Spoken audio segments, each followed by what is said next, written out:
Ассалаумалейкум, арнамыздың құрметті де қымбатты көрермендері. Біздің арнаға қош келдіңіздер. Егер сіз біздің арнаға алғаш рет кіріп отырсаңыз, бізбен бірге болу үшін арнамызға жазылып, видеоның астындағы лайк түймесін басуды ұмытпаңыз. Бұл біз үшін үлкен қолдау, әрі сіздер үшін жаңа қызықты видеоларды жіберіп алмауға мүмкіндік береді. Әуе кеңістігін пайдалану ережесі өзгерді. Қазақстанда әуе кеңістігін пайдалану қағидаларына өзгерістер енгізілді деп хабарлайды Дала Ньюс. Үкіметтің шешіміне сәйкес енді атыс жүргізілетін, зымыран ұшырылатын, жарылыс жұмыстары атқарылатын, немесе ұшу қауіпсіздігіне қауіп төндіретін басқа да нысандардың иелері әуе қозғалысын басқару орталықтарымен міндетті түрде өзара іс-қимыл туралы келісім жасауы тиіс.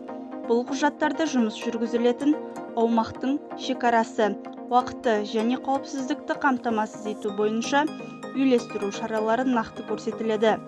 Сонымен қатар, ұшқышсыз ұшу аппараттарынан пайдалану тәртібі де нақтыланды. Әсіресе, тыйым салынған аймақтар арқылы ұшу немесе эксперименттік авиацияға қатысты талаптар күшейтілді.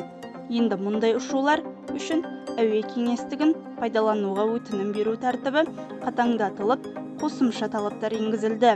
Жаңа өзгерістер ұшу қауіпсіздігін арттыруға және тәуекелдерді азайтуға бағытталған. Сіздерге жеткізетін хабарларымыз әзірге осымен аяқталды. Арнамыздан алыстамаңыздар. Біз сіздерге ең соңғы жаңалықтарды тұрақты түрде жеткізіп отырамыз. Келесі кездескенше аман сау болыңыздар.